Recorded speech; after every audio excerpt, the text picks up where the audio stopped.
Hey guys, happy Monday. Hope you had a great weekend. I've got a great declare play hand for you from last Thursday's Raleigh Bridge Club Cinco de Mayo party. Uh, Play at the Royal Building, 7 o'clock on Thursdays for the time being. And this great hand came up. Figured I'd make a video and talk about the technique that we should use on this hand. So, got the hand pulled up here. And probably what's going to happen is North passes, East with a 14 count, four spades and three cards in each of the other suits would open a club. South is going to pass, and West will just bid 3 no trump to end the auction. 3 no trump here needs to be a specific number of high card points, like 13 to 15. You don't want to be higher than that because your partnership will miss slam when East has extra values and thinks you only have 15. Obviously, you don't want to be less than 13 because we do need the firepower to make 3 no. And you're also going to want to have probably no 4 card major when you make this bid. So 3 no trump here is partner. I have a hand that looks like no trump, no 4 card major, 13 to 15 high card points. Some people like maybe incorrectly think of this as a drop dead bid.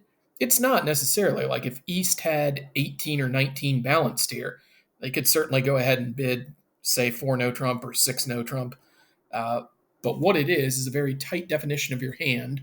14 high card points, give or take one, and you don't have a 4 card major. So that's what 3 no trump is. It's going to go pass, pass, pass. And North is going to lead a fourth best heart almost always, I would assume. The idea against 3 no trump contracts is we want to lead our side's 5 card or longer suit. Sometimes that would involve guessing what partner's 5 card suit is if you're not looking at one of your own. Or when we're just staring at a 5 card suit of our own, usually makes matters easy and we just lead fourth best. So let's talk about the tricks from West's perspective. We definitely going to have a heart trick either now or after they win the ace. We've got 2 club tricks. We've got 3 diamond tricks. So we've got some work to do here. And I want to take you through each of the individual suits, and we're going to talk about whether or not it's a candidate for declare to play first using a couple of litmus tests. So this is perhaps one of the most frequent questions that I answer as a bridge instructor, which is what suit should I attack at 3 no trump? And kind of the easiest explanation I can give on this is that I like to attack the suit that both develops the most tricks for me and gives the opponents, only the tricks to which they are entitled. So let's go through each of these suits and kind of talk about what I mean here. And for a second, just forget that the 5 of hearts was led. Let's look at all 4 suits and decide which of these suits meets the criterion. So diamonds here. We have ace 10 third facing king queen fourth. Now this is 3 tricks for sure, and it can never be more than 4 tricks because we only have 4 cards in our longest holding. The way this could turn into 4 tricks, well, we could finesse North for the jack of diamonds successfully if he held that card. We could play the suit 3 times and have the opponent's diamonds be distributed 3-3. We could play the suit 2 times and have the jack fall, either on the first round or the second round. That would give us 4 diamond tricks. And those are the possibilities in the diamond suit. The club suit, we're always going to have the ace king of clubs. The most obvious way that we would score a third club trick is by finessing for the queen of clubs. In the heart suit, we could maybe have as many as 2 heart tricks. And in a vacuum, the way we would accomplish that is by leading towards the king queen twice. Okay, we would want to be in the east hand, lead the 2 towards the king. If that wins, we would want to get back to the east hand and lead the 7 towards the queen. All right, and that could potentially develop 2 heart tricks depending on the location of the ace. Now, in the heart suit, if we do that, we run the risk of not only creating the ace of hearts for our opponents, but also a bunch of length tricks. So, for example, let's say that you let a heart towards the king and North ducked, and you got the bright idea to taxi back to the east hand and lead another heart towards the queen. Well, you would have just created 4 tricks for north-south, where only one previously existed, right? They're only entitled to the ace of hearts, but you've chosen to attack a suit that helps them in their quest for developing length tricks. So that's kind of a no-no on that one. Let's think about the club suit. If we play the king of clubs and finesse for the queen of clubs by playing a club to the jack, uh, if South has the queen of clubs, she's going to win it. And unfortunately, like that's a trick that she doesn't necessarily need to come to. And making matters worse, like if she were to win the second round with the queen and play a third club, North South is now threatening to take length tricks in that suit also. Similarly, if we attack the diamonds, let's say we played ace, king, queen of diamonds, hoping that the jack would fall, and it didn't, well, now we've established a trick for that jack of diamonds if the defensive hand that holds it has an entry to get in to cash it. So, whereas, like, look at South's hand here with the jack fourth of diamonds. He's never going to get a trick with this suit left to his own devices. But if we were to play off the ace, king, queen, now he gets in with the ace of spades. He gets to cash that jack of diamonds to which he was never entitled. Now let's think about the right suit to attack, which is spades. Here we can develop three tricks for our side. We have the jack, the 10, the king, and the queen, and we have a 4-card holding with East. And the good thing about this suit is we can't establish extra tricks for North South. They're always entitled to the ace. They could always take the ace of spades. We're not like setting up a queen for them. We're not setting up a length trick for them. All we're doing is giving them ice in the winter, and in the meantime, creating three extra tricks for ourselves.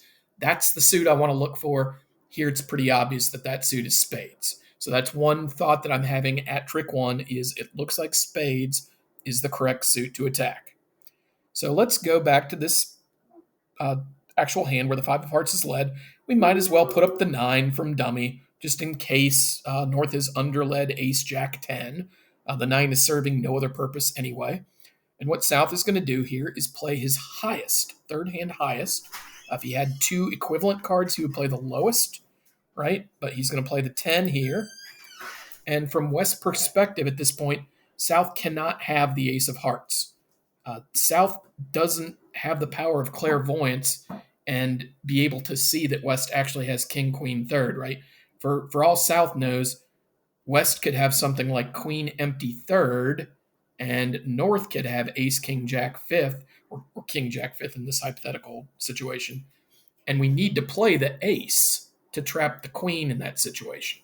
So when South plays the 10 of hearts here, West can be relatively sure that the ace of hearts is with North. Now, we don't know about the jack of hearts necessarily. South would play the 10 from just the 10, like here. He would also play the 10 from 10, jack, whatever. But we can almost be sure that the ace of hearts is with North. Now, what does this mean? What's the consequence of this? Well, the consequence of this is that you only ever have one heart trick. It looks completely intuitive here to win the king or the queen of hearts, thinking that, hey, maybe I'll score a second heart trick. The problem being that no good North player is ever going to lead hearts from his side again. And if South gets in, he's going to push a heart through your remaining queen and 1 to his partner's ace, jack, fourth. So what I would encourage you to do is think of this king, queen, third here when we know that the ace is behind us as basically being equivalent to ace, empty, third. It's one trick, assuming that your opponents aren't blood related and aren't in the business of giving you extra tricks that you aren't entitled to. So the wrong and counterintuitive, perhaps, thing to do here is win the king, play on spades, and when South wins the ace, he pushes a heart through your queen X. North has enough tricks to set you. Instead, treat this king, queen, third just like it were ace, empty, third. If that were the case, we all know that the book play here, the right technique is to duck. And when he plays a heart back, it doesn't matter here if North wins the ace at this point or ducks it, perhaps to maintain communication. Let's just say he wins it and plays another heart. Now, when we go about knocking out that spade, South can't reach his partner's good hearts. Okay. So we want to duck from king, queen, third here to wreck the opponent's communications. If the suit is 5-2, this will pay great dividends as we go from down one to making an over trick some of the time, certainly making the contract. If the suit's distributed 4-3, no harm, right? They don't have enough tricks to set you in the contract. They have the ace of spades, and they have 3 heart tricks for making 3 for you again. Okay? This is one of the most counterintuitive plays there is in bridge. That's like a fundamental suit combination play. It's one that I had to get wrong 3 or 4 times at the start of my bridge career uh, to convince myself, hey, I need to slow down, think about where the tricks are coming from, count, and realize that like alarm bells ought to be going off in this situation where I'm declaring a no trump contract. They lead something. They don't play the ace on my right, and I have king, queen, third. The right technique there is to treat that like it's ace empty third, duck once, win the second round, sever the communications between the hands, make more contracts. That's a good thing. Now, I bring this up because I think this hand was played 3 no trump by West 3 or 4 times that night. Nobody got this play right. Okay, if you're not thinking about the whole hand, if you're not thinking about the consequences of South not playing the ace at trick 1, you are just going to win a trick that you see right in front of your eyes. That's why there has to be planning involved so that you avoid traps like this that the entire open field got wrong. And like I say, it's counterintuitive, which it probably is, but it's also a completely avoidable mistake. All right. Hope you guys enjoyed this video on declare play technique of ducking from king, queen, third. I'll be back at you with video on another trump coup from Saturday or Sunday night's RBC BBO game. Hope all of you are doing well in your bridge games and hope you find this tip helpful. We will talk soon.